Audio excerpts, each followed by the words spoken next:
Hello दोस्तों, सभी साथियों को नमस्कार।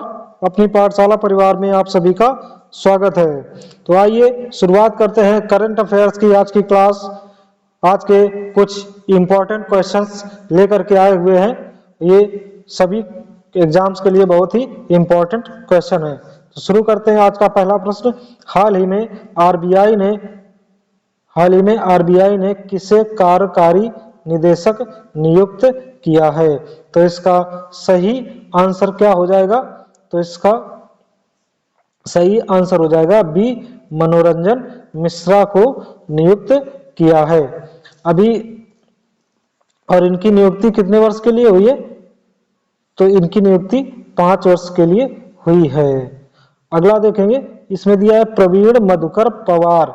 इनकी नियुक्ति किसमें हुई है? तो इनकी सीबीआई में अभी हाल ही में सीबीआई में नियुक्ति हुई है। संयुक्त निदेशक के पद पर इनको नियुक्त किया गया है। बात कर लेते हैं आरबीआई की। तो आरबीआई की स्थापना कब हुई थी? तो आरबीआई की स्थापना 1 अप्रैल 1935 में इसकी स्थापना हुई। इसी के तहत आरबीआई का स्थापना का एक एक्ट भी आया था। तो एक्ट आया था 1934 में एक्ट आया था और इसकी स्थापना 1935 में होती है। कमीशन की बात करें कि आरबीआई की स्थापना के लिए कमीशन कौन सा आया था? तो कमीशन आया था यंग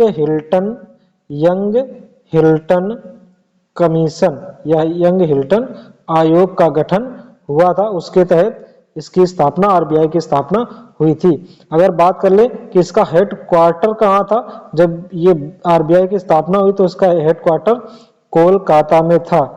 वर्तमान में इसका हेड क्वार्टर कहाँ है? तो वर्तमान में इसका हेड क्वार्टर ये मुंबई में स्थित है।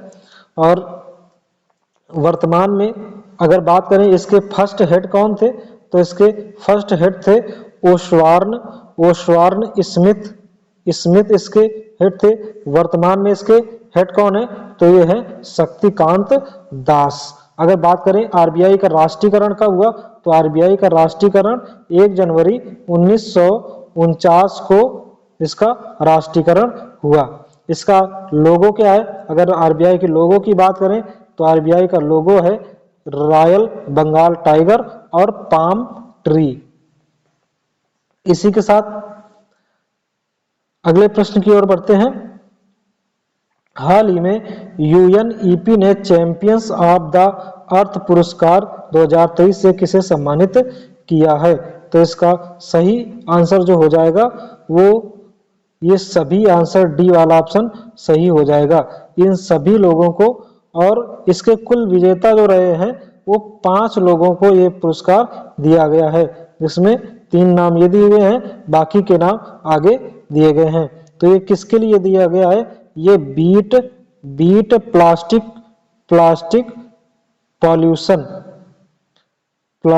पॉल्यूशन के लिए इसको प्रदान किया गया है।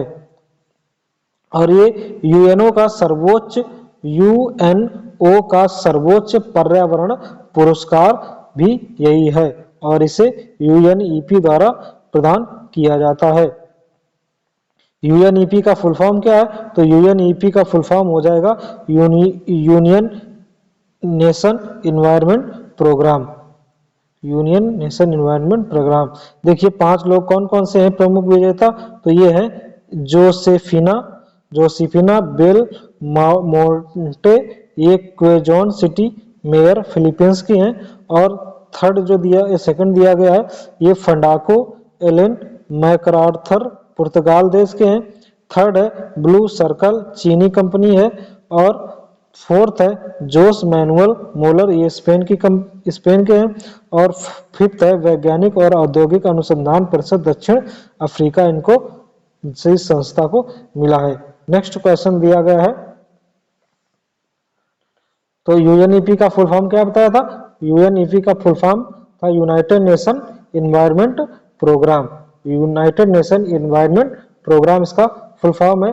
अगर यूएनईपी की स्थापना की बात कर ले तो यूएनईपी की स्थापना कब होती है? तो ये 5 जून, यूएनईपी की स्थापना 5 जून 1972 को इसकी स्थापना होती है और 5 जून को ही इसीलिए विश्व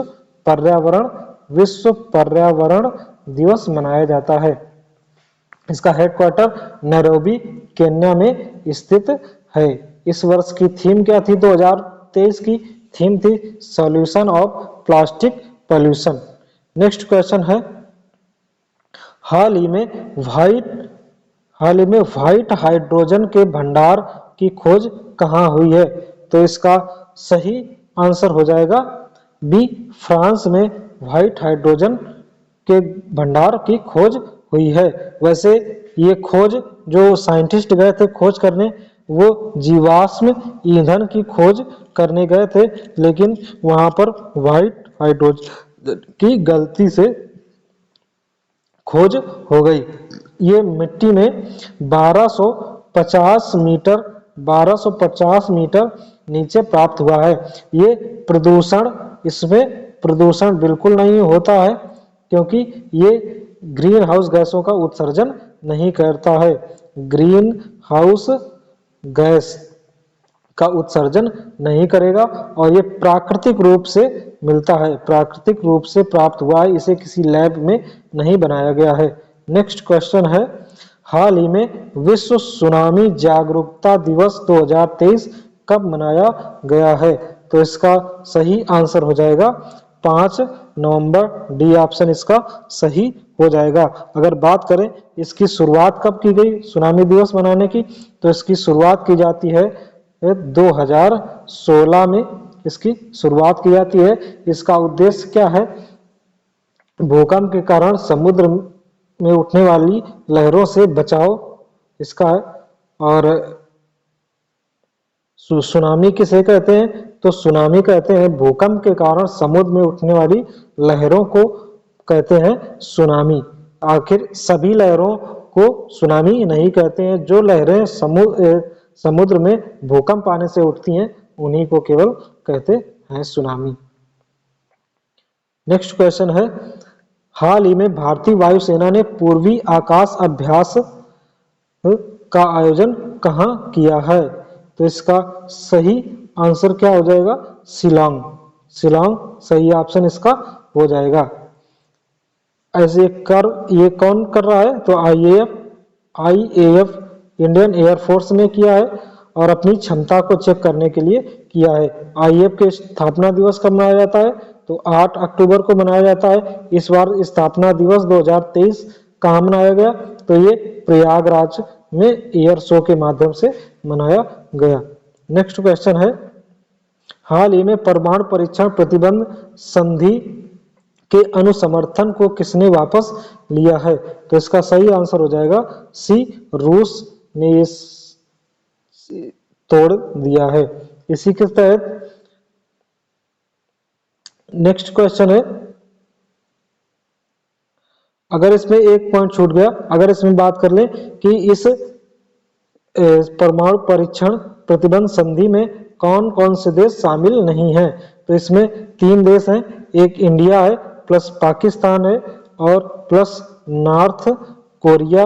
ये 3 देश शामिल नहीं हैं। तो कुल कितने देश शामिल थे? तो कुल 187 देश शामिल थे।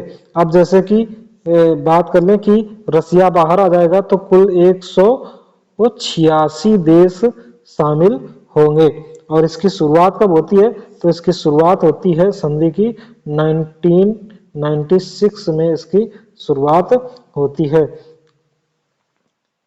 अगला प्रश्न है, हाल ही में चीन की बेल्ट एंड रोड परियोजना से अलग होने की घोषणा किसने की है? इसी को OROB योजना भी कहते हैं। तो इसे फिलीपींस ने घोषणा की है कि वह वन बेल्ट वन रोड से बाहर हो जाएगा। One belt one road OBOR या BRI प्रोजेक्ट, इसका उद्देश्य क्या है? चीन को अफ्रीका और यूरोप से जोड़ना ही इसका उद्देश्य है। अगला है, CBSE का नया प्रशासनिक कार्यालय कहाँ स्थापित किया जाएगा? तो इसका सही आंसर हो जाएगा यूएई के दुबई में इसकी स्थापना की जाएगी। सीबीएसई का फुल फॉर्म क्या है? तो central board of secondary education इसका वो फुल फॉर्म हो जाएगा। अगर हेड बात कर लें, इस समय मुख्य अध्यक्ष कौन है? तो अध्यक्ष है निधि छिब्बर इसकी हेड है। नेक्स्ट क्वेश्चन है, हाल ही में चर्चा में रहे प्रचंड का संबंध किससे है? तो प्रचंड जो है ये भारत का पहला स्वदेशी हल्का लड़ाकू हेलीकॉप्टर है। तो ये ऑप्शन इसका सही हो जाएगा। तो इसका निर्माण कहाँ किया गया है? इसका निर्माण किया गया है HAL में, हिंदुस्तान एरोनॉटिक्स लिमिटेड में इसका निर्माण किया गया है। अगर बात कर लें भारत का पहला हल्का फाइटर जेट कौन सा है? तो वो है तेजस, जिस पर अभी मूवी आई हुई है तेजस। नेक्स्ट क्वेश्चन है, हाल ही में भारतीय नौसेना की सबसे बड़ी नौकायान चैंपियनशिप रेगाटा कहाँ प्रारंभ हुई है? तो इसका सही आंसर हो जाएगा डी, महाराष्ट्र में प्रारंभ हुई और ये नेवी की एक्सरसाइज है। और कहाँ पर हुई? महाराष्ट्र के मुंबई में हुई। साथियों, आशा करते हैं कंटेंट आपको अच्छा लगे होगा, मेरी मेहनत पसंद आ रही होगी। वीडियो को लाइक करें, चैनल पर नए हैं तो चैनल को सब्सक्राइब करें। इसी के साथ मिलते हैं नए टॉपिक के साथ कल करंट अफेयर्स में। तब तक आप सभी को जय हिंद।